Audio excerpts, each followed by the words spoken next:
Shrimad home remedies में आपका स्वागत है। और हम आपको बताएंगे मोर और मोरनी से जुड़े कुछ रोचक बातें। देखिए, हमारे देश के जो राष्ट्रीय पक्षी है मोर है, और सिर्फ हमारे देश का नहीं, म्यांमार का भी राष्ट्रीय पक्षी मोर ही है। साइंस की भाषा में मोर को पावो क्रिस्टेटस कहते हैं और अंग्रेजी में इसे पीफाउल और पीकॉक कहते हैं।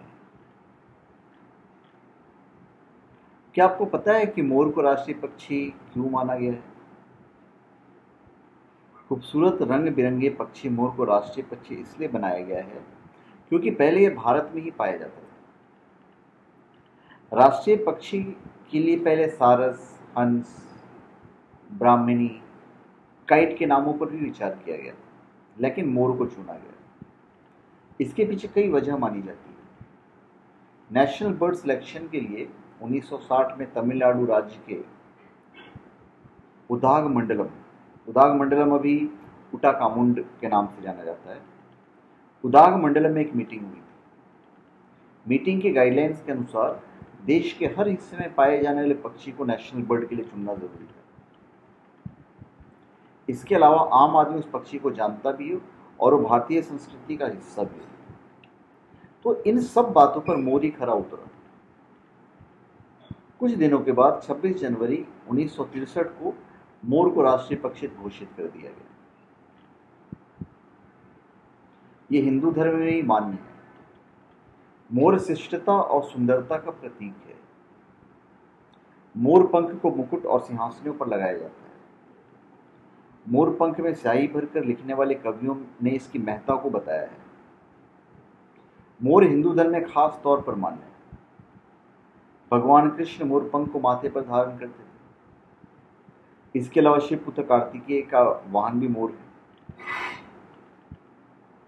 उनकी एक खास बात है कि रात होते ही पेड़ों पर चढ़े जाते हैं। मोर खुले मैदानों में और घाटियों में रहना पसंद करते हैं। मोर बहुत कम उड़ते हैं। रात होने पर वो पेड़ों पर चढ़ जाते हैं और सुबह होते ही उतरकर खुले मैदानों में आ जाते हैं। मोर अपना घोंसला घनी झाड़ियों के बीच बनाते हैं, जो जमीन पर होती है और पत्तियों से ढकी होती है।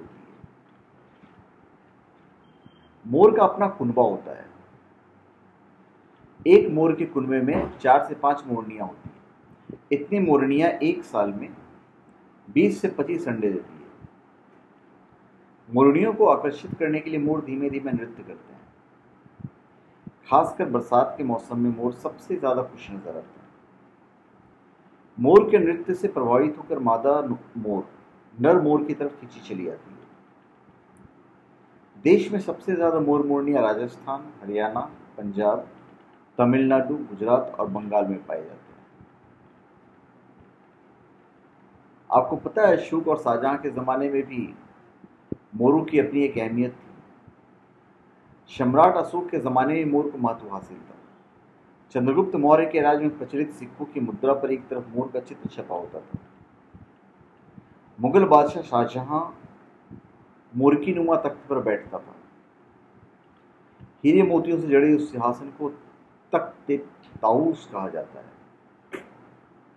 अरबी भाषा में मोर को ताऊस कहते हैं।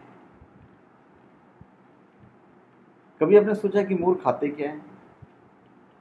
मोर सर्वहारी है, यानी कि सांप, छिपकली और कई तरह के कीड़े मकोड़े सब खाते हैं। इसके अलावा अन्न के दाने भी खाते हैं। फसलों के कीड़े मकोड़े खाकर मोर किसानों की मदद करता है, इसलिए लोगों को पसंद है। जंगल के खतरों का भोंपू भी मोर ही है।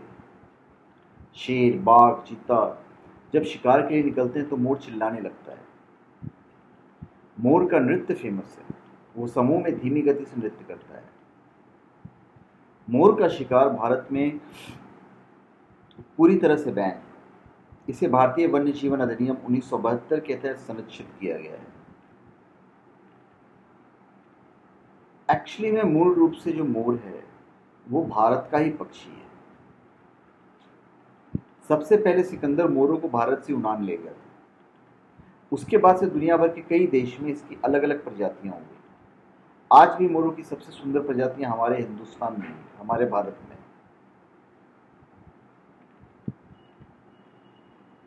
अभी इसके सहवास को लेकर भी अलग अलग मत है। मैं साइंस के हिसाब से भी बता देता हूँ और धर्मशास्त्र के हिसाब से भी। हमारे शास्त्रों में कहा गया है कि मोर कभी सहवास नहीं करते हैं। उनकी जो आंसू से बूंदे गिरती हैं, जो पानी की बूंदें गिरती हैं, उसी को मोरनी पीकर प्रेग्नेंट होती है या गर्भवती होती है। अगर मोर मोरनी का जो सहवास का समय है वो जनवरी से अक्टूबर के बीच में होता है। अभी मोर भी अन्य पक्षियों की तरह ही सहवास करता है, ये साइंस का मानना है। मोरनी एक बार में 3 से 5 अंडे देती है। ये अंडे सफेद और पीले होते हैं। मोर सेक्स के दौरान अलग अलग आवाज़ों के जरिए मोरनी को आकर्षित करता है।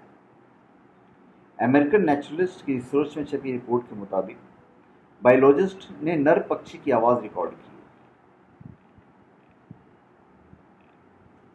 तो इतनी सारी मोर की बातें मैंने आपको बताई है। तो धन्यवाद। आप हमारे चैनल पर सब्सक्राइब करें और अपने कमेंट दीजिए। धन्यवाद।